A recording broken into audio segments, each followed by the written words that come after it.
Boy, are we ever lucky to have missed out on that blizzard that hit the Northeast earlier this week. I'm 10 Weather Impact meteorologist Michael Behrens, and they are still digging out from Newark to New York all the way up to Boston.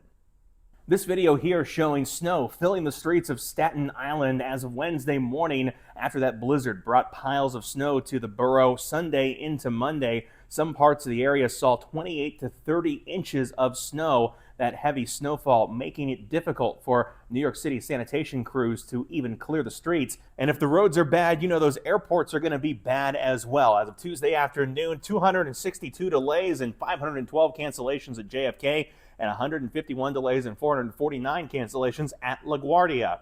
All our plans from yesterday were canceled, obviously. Heather Kahn, as a teacher from Louisiana trying to get dozens of high schoolers home from a school trip, got derailed by this storm.